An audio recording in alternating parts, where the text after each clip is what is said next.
What's going on, everybody? You're listening to the SANE Show, the show about nothing and everything. I'm your host, Cliff, and today I have a special guest with us. I have serial entrepreneur, founder of DC Podfest, and enterprise account executive with Podbean, Jennifer Crawford. How are you doing?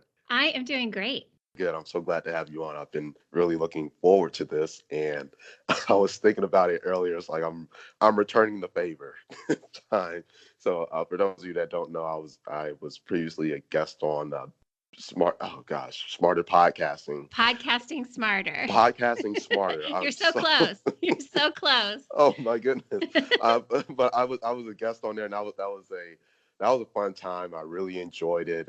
You and I had a great conversation. So I just thought it made much sense to have you on the SANE Show. So now you're in my playing field with the SANE Show. So I want to go ahead and really quick before we jump into things. I want to take a moment to acknowledge our listeners, listeners in 23 countries, and every time I think about that, it excites me. And again, just knowing that we're providing content that people all around the world can relate to on some level. So shout out to all of our listeners in all 23 countries that are listening, and even those countries that may not be showing up on the listener map. Shout out to you guys as well, and continue to follow the SANE Show and support the SANE Show. Be sure to follow us on Instagram and Twitter at the SANE_show. That's SANE SANE_show.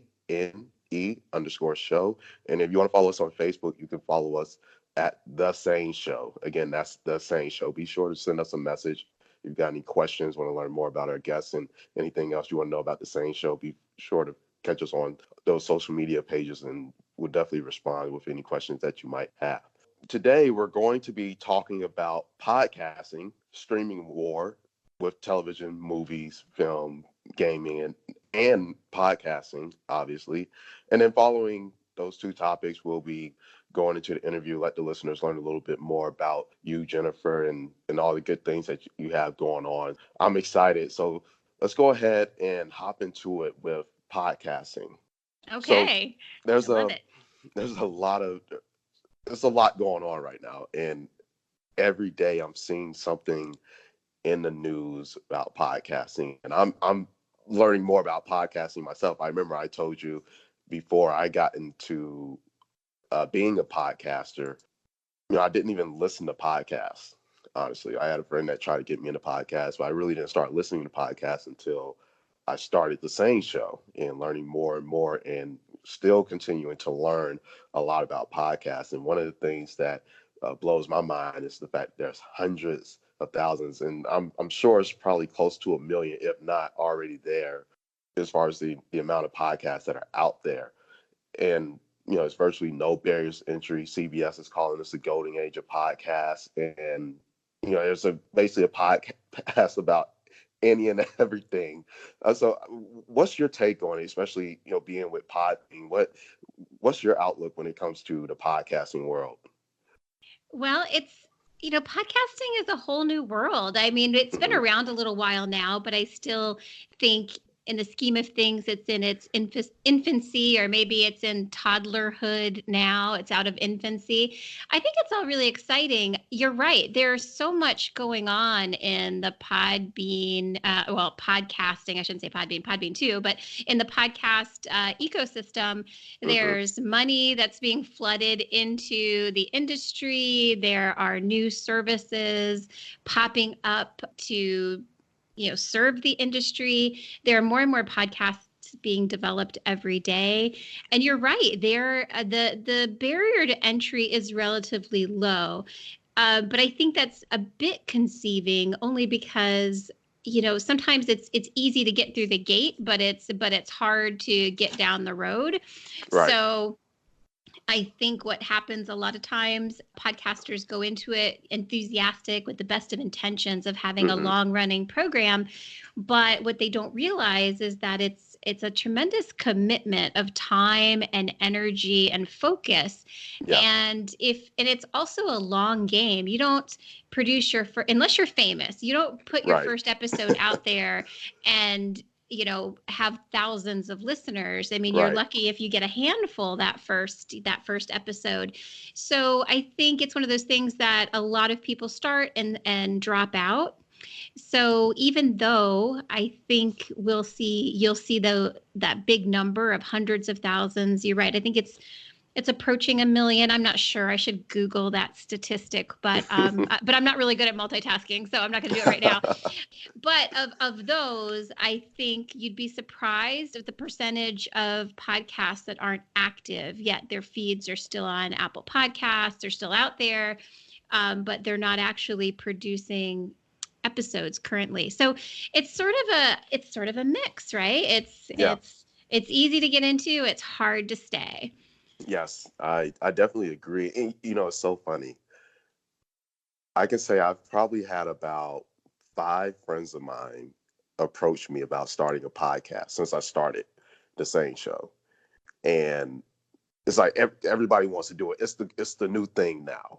Mm-hmm. And it's so funny because I think about the music industry and how a lot of people, like, when those barriers to be able to make music, because a lot of people use like the apps on their phones to make music, which is great. But when those barriers of entry started being broken down by just the changes and everything going digital and the availability of certain technologies to allow people to be a recording artist in the comfort of their own home, everybody or a lot of people wanted to get into music. And to me, it feels like it's the same thing with podcasting now. So if people aren't getting into music, they're getting into podcasting. And like you said, it's one of those things where you got to be in it for the long haul because it's not a quick overnight thing.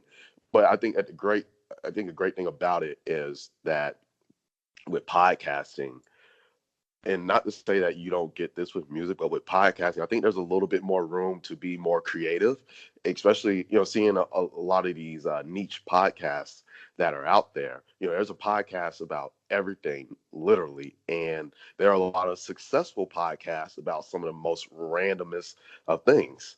Oh, And absolutely. Which makes it really cool. I mean, yeah, I've always thought of it as sort of the punk rock medium, just hmm, like no FCC regulations, right. just get out there and do your thing. And that opens up, as you can imagine, it opens up tremendous opportunities to put out terrific content, but it also opens the door for a lot of garbage. I mean, I think Yeah, we can be honest about this, right? yeah, And sometimes, unfortunately, that garbage will often drown out or clutter the ability, it makes clutter, so it's harder to find the good stuff. hmm, But I think that's all part of it. And a lot of the garbage actually ends up getting better because it's like any other art form. And I do consider podcasting an art form. it is. The more you do it, the better you get at it. Right. So I think if you have a great premise and you keep working on your content and you're constantly improving upon it, whether it's your sound quality, your content, your guests, whatever it is, if you constantly improve all the elements of your show, even if you start out as garbage, you're not going to end as garbage. So really, Exactly. it really is about, staying with it. That staying power means everything. Hmm. That's very true. It's very true. And I'm glad you said that podcasting is an art form. I think it's very unique. And honestly, when I think, because everything that I do, especially in the entertainment business, I always think back to what skills I have developed during my time doing certain things. So from, from when I promoted shows to when I booked artists and, writing sponsorship packages. And now I'm thinking about what I'm doing as a podcaster, directing a show, producing the content, writing, and now, production, like just all of that stuff. Like there's so much that, because it's a lot of work. And like you said, you have to focus. There's so many days where I'm sitting here and I have people lined up to come on the show. And I'm just sitting here like, what are we going to talk about? Because the beautiful thing about the SANE Show, show about nothing and everything. Like we can talk about everything, any and everything under the sun.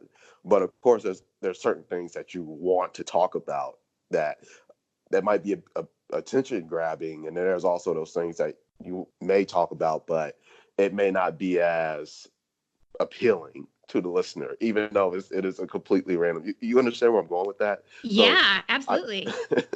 I think that's what makes podcasting unique, and also again being a podcaster, developing all of these great skills, because I just think about what opportunities that I could open myself up to doing other things, having a podcast myself. So I just think that podcasting is a great medium, and definitely because I'm all about resume building. I think it's a great resume builder, and something that people tend to sleep on, understandably so, because even though the medium has been around for a while now, like it's still something. I guess when you think about the masses, it's still something that seems very new to most people. Yeah, and So it probably, as a podcaster, you probably feel like, oh my gosh, I'm one of a sea of podcasters. How in the right, world can I stand out in the crowd? Why yes, why should I do it? Because so many people are already doing it. But hmm the fact is, a couple of things here. The fact is, most people don't produce a podcast. Just like most people don't write a book, but there's a gazillion books in the world. But guess what? Most hmm of us have not completed a novel in our lifetime. Most of us don't have that accomplishment. So I think anytime you produce, rather than consume, you put something out in the world that has your unique signature on it, I think that makes you stand out. Among others, I think that makes you stand out. I think it makes people take notice on a micro level, and it will be a door opener for you, because yeah, people don't might not state it this way, but people are impressed by people that do things, that make things, create things, put things out in the world. That is a resume builder. Absolutely. It's a I was thinking, as you were talking about podcasting a little while ago, I was thinking about how the world has changed so much just in my lifetime, because I hmm remember I remember before the internet. I mean, I don't mind telling you that, because I love that yeah, I have both experiences. But we have now, everybody is a broadcaster. I hmm mean, even if they're not podcasting, they're broadcasting in some way on social media. They're hmm putting things out on Facebook and Instagram and hmm Twitter and on LinkedIn. I mean, we're all broadcasting. When I was growing up, and even in my early adulthood, we didn't nobody was listening to us, and at least not in that sort of way. Like, if we had right, something to say, we believed something, if we felt something strongly, we wanted to share something, it was a one-on-one experience. right, It was, unless you had like some sort of opportunity to speak to a crowd. And if you did, it wasn't being recorded and put out on social media, because right. that was before social media even existed. So we all have sort of this unique opportunity to be heard and be seen. And I think people, growing up today, they're so natural at it. I mean, how can I compete with somebody who's grown up with the technology and grown up being comfortable, like putting their voice out there? Like, as an adult, I'm still feeling my way. Like, what is my voice? Like, how should I, project myself and put myself out there? And am I hmm filtering myself too much? Am I filtering myself? Am I not filtering enough? right, right. What should I do with my filter? People that are much younger than me, they are just putting it all out there and being magnificent at it. So I guess that's the only detriment to my age, I suppose, as I wish I had grown up being so much more comfortable putting myself out in the public stratosphere, because I'm still sort of like shy about it. Like, I don't, I put a lot of thought before I put something out in the public stratosphere, whether that's podcasting, putting something on my Facebook page. I mean, it's Right, it's right. all something that I just don't do as frivolously or as easily as I maybe wish I could sometimes. I wish I was more of a free spirit that way. I agree.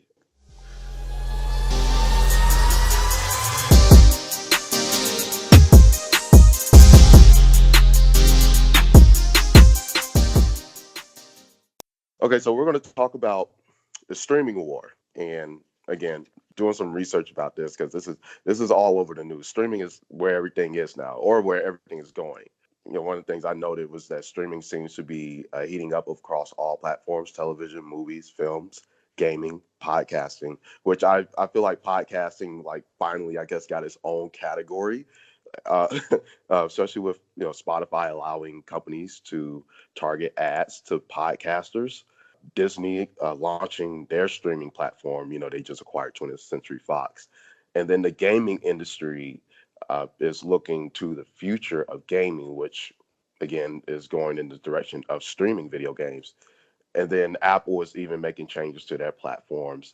You corrected me on this earlier, Jennifer. You were saying that they're dropping iTunes, but they're keeping Apple TV, Apple Music, and Apple Podcasts. I'm thinking that they were going to like consolidate everything and just have like one big or one platform and then have different, I guess, silos within the streaming platform that they create.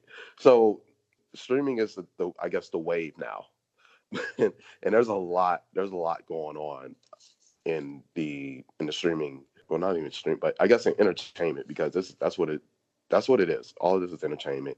This is a really big thing, at least to me, because again, to see the direction that everything is going, and there seems to be more of an emphasis on streaming. And with the Spotify thing, I was reading an article, and one of the things they were saying is that companies being able to target podcasters is going to be a game changer, because podcasting, or the podcasts that you listen to say more about you as an individual than music does.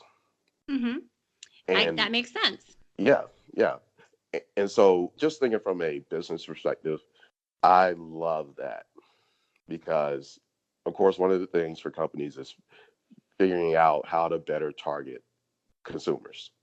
And if they can narrow it down, this person likes knitting, or this person likes, I don't know, arts and Cats. yeah, Soup. hats or hardware, cars, like Yeah. all of that kind of stuff. Like it makes it so much easier. And gosh, I can go on for days about it. I'm just thinking about someone's marketing budget. Someone might save money targeting podcasters. So it's just so much, and I think that it's cool.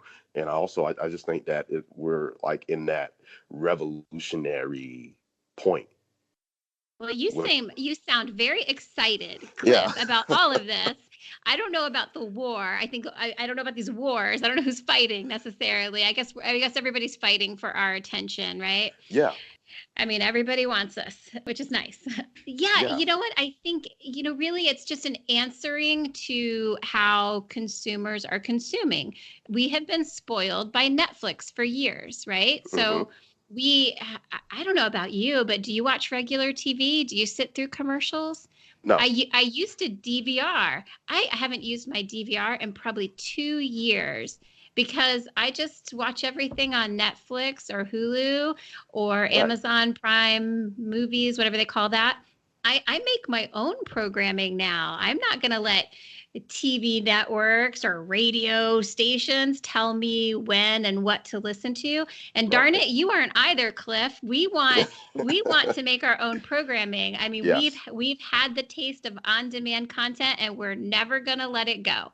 right, So of course, streaming is, I mean, if you want to be in the game, the content game, you better stream it to us because we're not going to tune in at a time or date of your choosing. exactly. And not only that, but we like to binge. We like to binge eat and we like to binge watch or Yeah, listen. So yeah, I mean, this is just how we're doing things now. I love it. It's more efficient.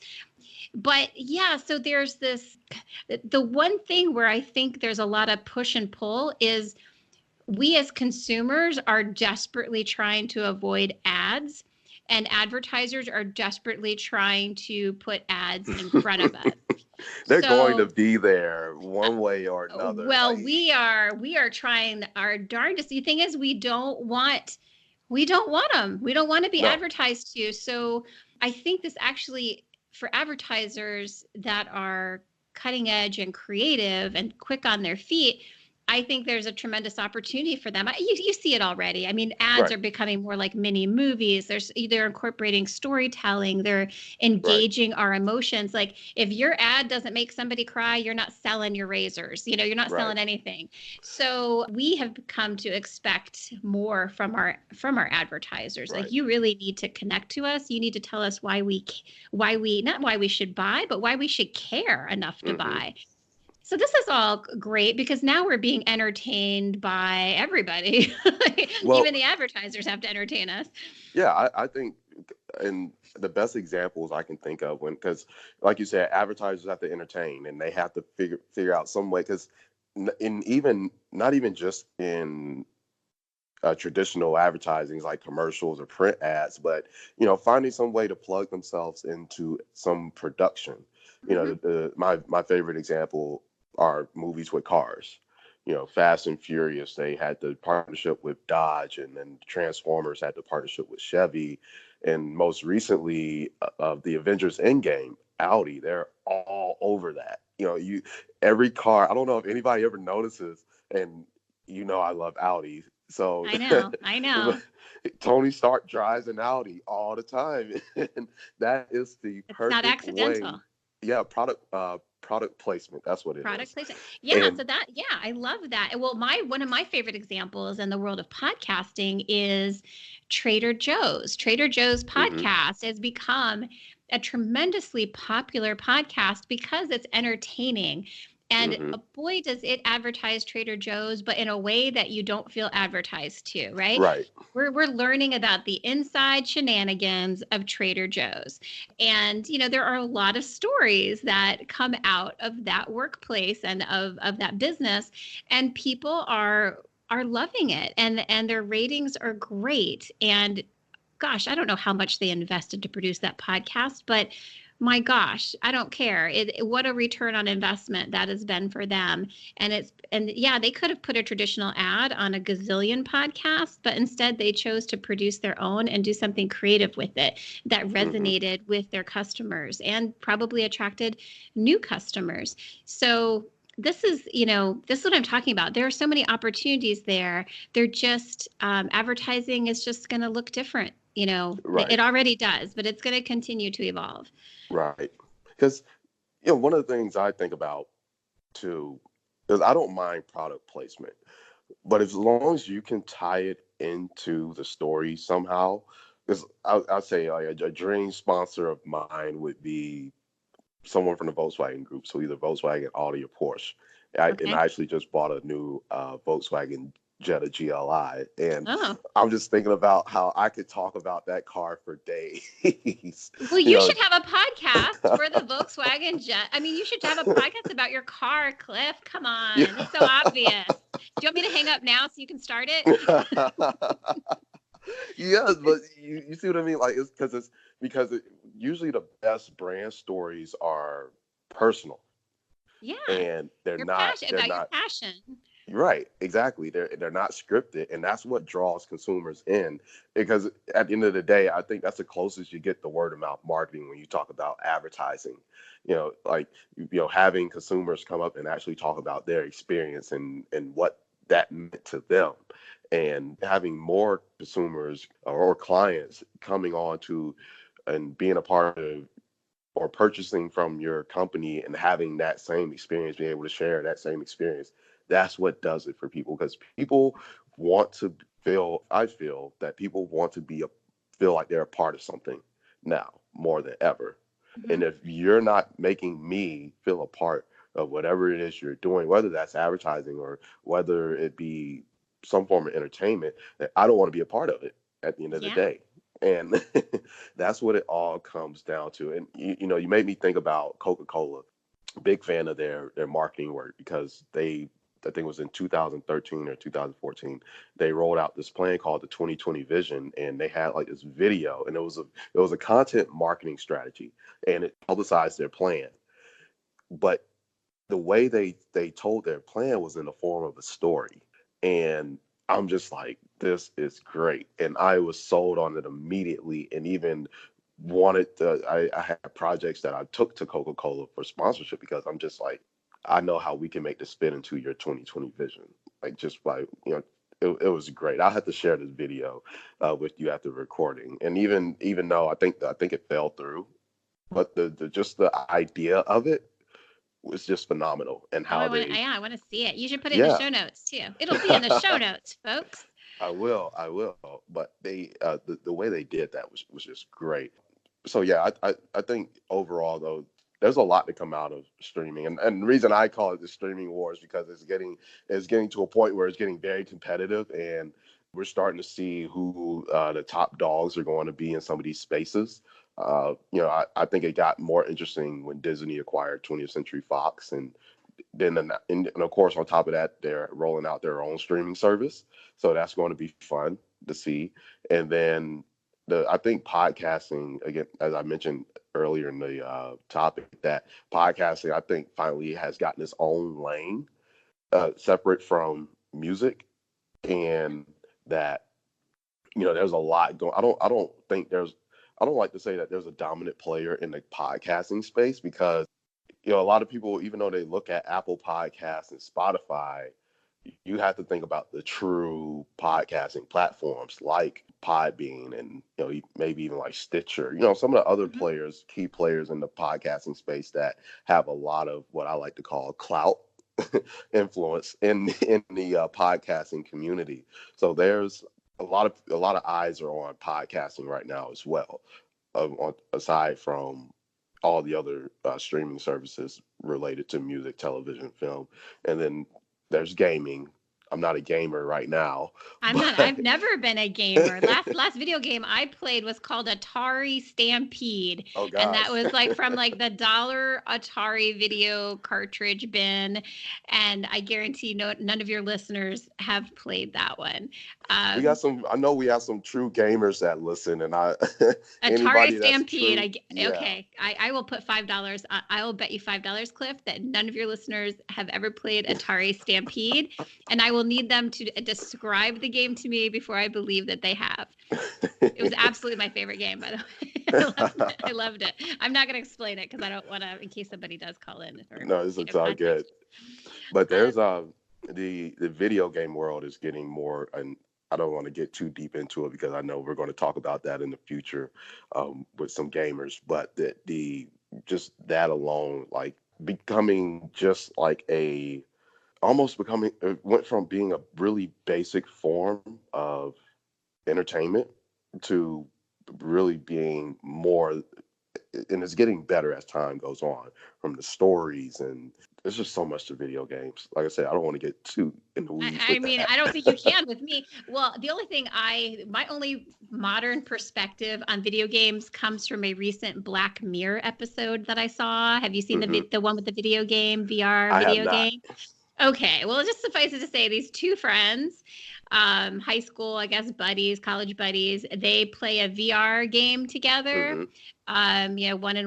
One guy's in his house, the other guy's in his house, and let's just say it gets a little too real, and they end up questioning their sexuality. That's all I'm going to say because I don't want to spoil it. Interesting. But I was like, if this is where video games are going, I don't know. I feel like I'm looking into the very near future, and it's quite frightening. Yeah, it's I will say with VR and everything, video games are going in a very unique direction with everything that's happening. So Yeah. yes. I mean, the video games of my day were so innocent. Centipede, Asteroids, Hmm. Pac-Man, Miss Pac-Man. I mean, the arcades were still thriving in my day. So that was a good, innocent fun. There was no like extreme violence or sexploitation. None of True. that. None of that in the 80s video games. Yeah, that's true.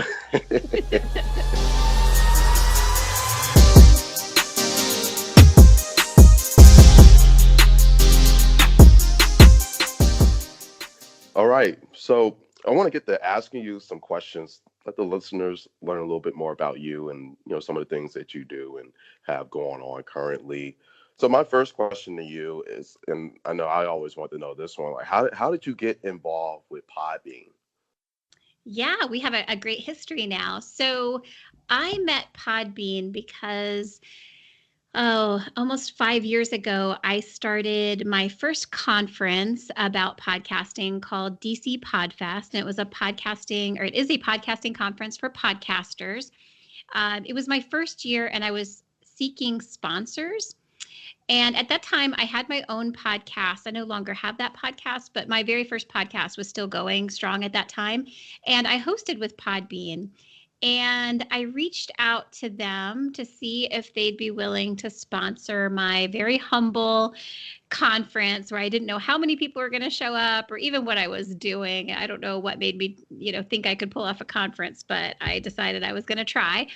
And they were my very first paying sponsor. They actually were a cash sponsor, and they supported me and even sent Shannon, the communications director at the time and our current communications director, they sent her to the conference. And so I got to meet her in person.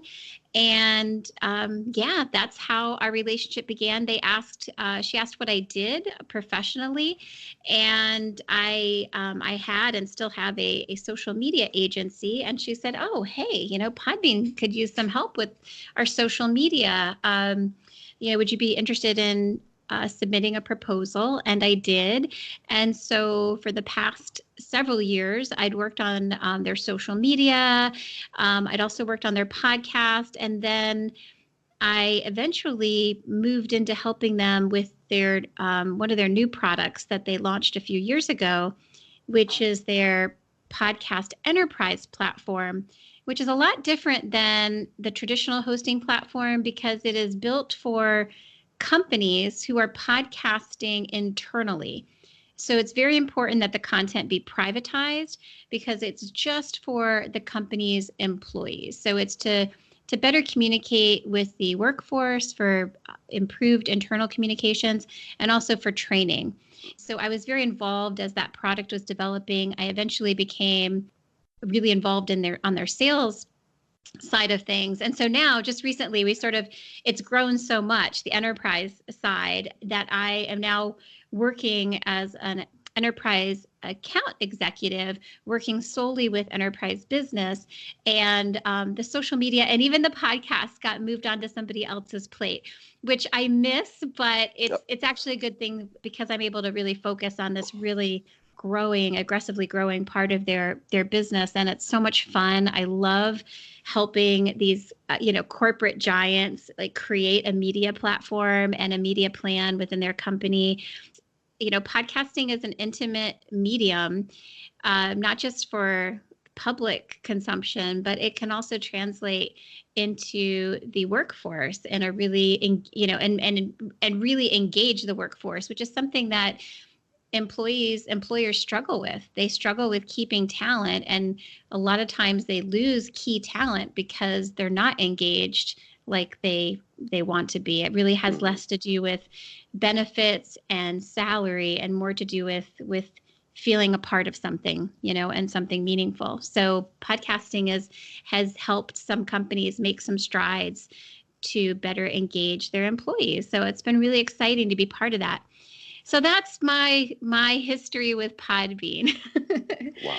They're a great company, and I love working with them.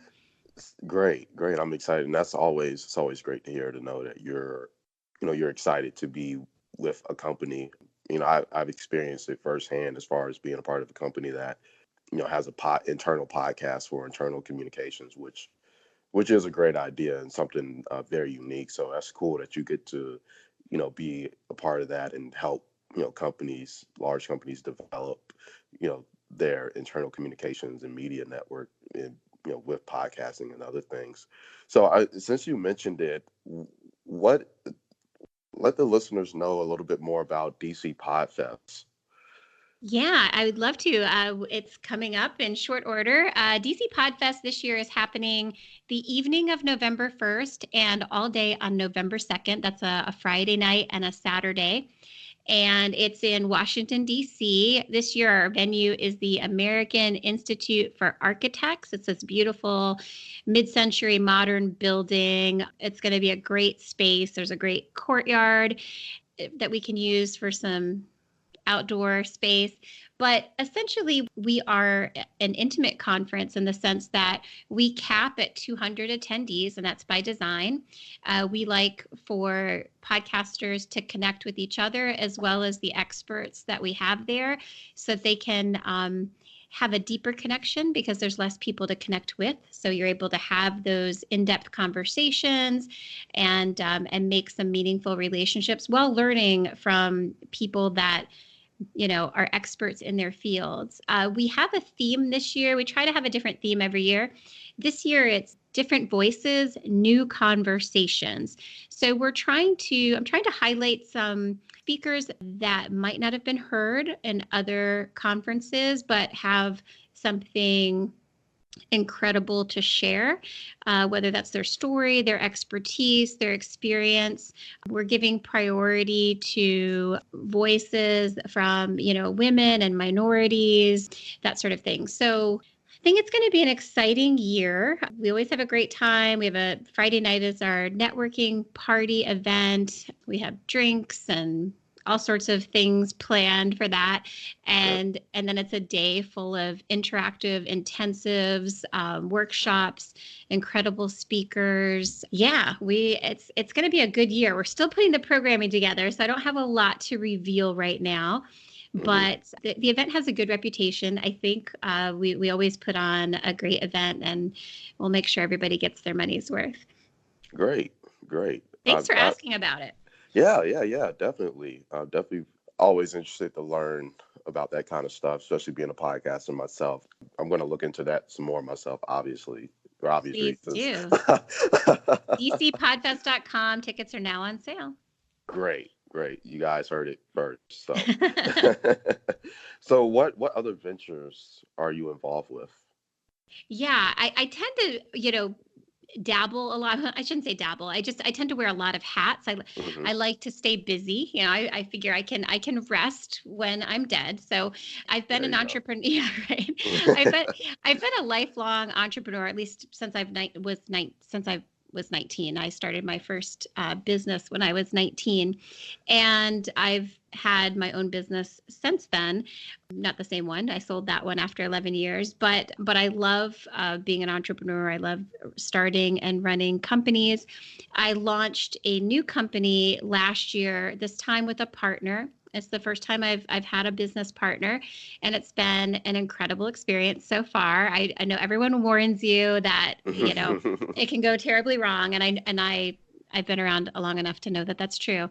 But in this case, it's gone very well, and it's the company is called Sparent. And that is a made-up word for spare parent, and that's because it's a virtual agency that we staff entirely with stay-at-home moms. And these are stay-at-home moms that have corporate backgrounds of higher education, even business backgrounds, yet they are taking time out of the full-time traditional workforce to raise their family. Most important job ever. Right. Yeah, they do have time. It's just, it's just sporadic. It needs to be flexible. It needs to be at their home base, right? They can't be leaving the house for any degree of time. Yet they have these great skills, and it's really, we discovered an untapped resource. So that's what we do. We provide virtual services for small and medium-sized businesses. We have a talent pool that's pretty diverse. Our stay-at-home moms can do a lot of things, and they're also quick learners. So if there's a company-specific platform they need to learn, they can get up to speed really quickly. We hire sort of the cream of the crop. They have to be really efficient, really good. That's sort of important to us. Yeah. So that's Sparent, sparent.co on the internet. If you happen to need to get your to-do list accomplished this week, we can help you do that. Great. That sounds really cool. Thank you. That is a great idea. Thank you. Thank you very much. Yeah, it's been a great experience. It was the first business that I it's the first business for both me and my partner. She's also a longtime entrepreneur. And typically in the past, I've had a business idea. I've started the business, and then I've set up the LLC, and I've gotten the accountant 6 months later. But this time we really put thought into our branding and We got our business infrastructure, set up. We talked to a business attorney. We got our accountants lined up. We did everything, quote unquote, right. Like, and that felt really good because it allowed me to take my previous business experience and really put it to use, like learning, the best lessons are the ones you learn from your own mistakes. Mm-hmm. And so I actually got to apply that, apply those lessons, which felt really good. That's always good. So my last question, and one of my, the question you asked me, who's your dream podcaster? Oh my gosh. I can't believe you asked me the same question I asked you. Well, I know people, I fangirl over business people more than I do like actors or actresses or musicians or anything like that. Mm-hmm. So I have a slight obsession with Jack Ma. Do you know who Jack Ma is? I do not, but please do tell. So Jack Ma is the CEO of Alibaba. So I believe he's the richest man in China, or at least he was, and he's one of the richest men in the world. But what makes his story to me so compelling is that he really didn't come into his fortune early in life, and he definitely did not have a silver spoon in his mouth. He failed at things so many times. He's really a self-made man, and he's so humble and he's funny and he's just seems so genuine. But he tells this story, and there's still a video on YouTube that you can find. He'd had a series of failures, including like not even being able to get hired by Kentucky Fried Chicken. Like he tells a story of showing up to apply, and there was 14 applicants. They hired 13. They didn't hire him. And he applied to Harvard multiple times and got rejected. There's all sorts of things in his backstory where he's just kind of, anyone else would have been knocked down and might not have gotten up so well. But he had this idea, for Alibaba, and Alibaba's kind of like Amazon. They sell a bunch of stuff. I heard about this guy. Yeah, he's coming to the U.S. strong. He's actually expanding, so it's pretty exciting. But so he had this idea for this online marketplace, and there's this video on YouTube, and he's in this very modest like living room in his apartment, and he's gathered a group of his friends. I think there may have been like 9 of them, and they're just like all sitting around the living room. And he's standing there and he's sharing his vision, and he's asking them to believe in it too and invest. And I think I might have the exact numbers off, but I think they all did. Every single one of them invested. And I think it ended up coming to like $60,000, $65,000. And that was his seed money for Alibaba. And they definitely got their return. Because wow, now so inspiring. Now it's one of the biggest companies in the world. He's an incredible man. So he would be my dream podcaster. I would love to learn from his business mind and his resilience, and just, that ability to just lose time and time again, but still get back up and believe that you can win, I think is an incredible quality. And that's so hard. It's so hard to do that when you've been knocked down time and time again, to still have vision, for yourself. And I would love to hear him talk. I would listen to that all day long. Right. I agree. After this, I'm going to research him more. So thanks for that. I would like to answer this one too. The Obamas inked the deal with Spotify, so I'm excited about that. Looking forward to see what they have to say. I'm still waiting on Jerry Seinfeld to hop on the bandwagon. and I'm going to say my last one, he's a B-list actor. Hill Harper was in CSI Las Vegas, I believe. Okay. And he wrote a book years ago. My uncle gave me this book to read. It was called Letters to a Young Brother. And he basically, in the book, he's like writing a letter to this fictional kid, teenager who's going through life and who has like these struggles that a lot of young African American males experience through life. And he is exchanging letters and offering advice. And Hill is himself in the book, a movie star, television actor, so, and just basically relating because he didn't grow up with a silver spoon in his mouth. And it was such a great read. It was such a great read, and I Oh, loved wow. it. So I think it would be dope for him to have a podcast because I think he would have some really great things to say. So that's going to be mine. I wonder what would happen if you somehow were able to reach out to him and offered to produce his podcast and Oh, mentioned that'd be how solid. how meaningful his book was to you. I bet he would respond in some way. Yeah, I actually, you know what? I'm going to reach out to some people and see if I might can even get them on the SANE Show just to Yeah, and express my gratitude on my podcast and tell them that I think it'd be dope in to start us off. that's full circle for you. Yes, that would be. I Oh love it. man, this was so much fun. It's not like I don't get excited for other guests, but there's just some guests that I get way more excited No than way. I for love the it. others, and you're one of those guests because the great conversation we had on podcasting smarter. Everybody, go check it out as well on Podbean's platform. Go give it a listen. It's a great show. Different podcasters and learn about the different techniques, especially if you're looking to get into podcasting. There's so much that you can take away from it. So I took some time to listen to some of the other recordings as well. So yeah, do you have any other thing you want to put out there to let the listeners know about?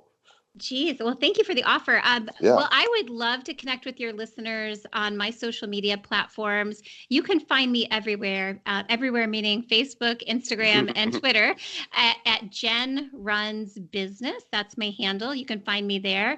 I'd love to connect with you. Any friend of Cliff is a friend of mine as far as I'm concerned. Yes. And Cliff, thank you so much. I know you said you were excited, but I love coming on podcasts, and it's so nice to be invited. And I love the thoughtful approach that you have to your podcast, both the production and the future of it. Thank I you. wish more podcasters would put the amount of forethought and planning as you do, because that's really what you need for longevity and success. Yes. So I definitely admire that with you. And I've always enjoyed talking to you. We've talked business and podcasting and all sorts of things Yes. that are Yes. so much Yes. It's fun. always a great time. It's always a good time. I agree. Definitely. Well, thank you again for coming on. I'm sure this won't be the last time. I always like to extend the invitation for people to come back on the same show. So, yes, thank you again. I really appreciate it. And again, the feeling is mutual. I enjoyed it as always. For everybody else listening, be sure to check her out. This is recorded, so you can always rewind, write it down, go follow her, go check out her businesses. And again, podcasters, definitely take note of DC Podfest and every other resource that's out there. Don't hesitate to reach out to Jen either. She's a great resource, been a lot of help to me, especially. And with that being said, this is the SANE Show, the show about nothing and everything. This is episode 33. Thank you all for listening. Thank you all for the support. And until next time, we're out. Bye.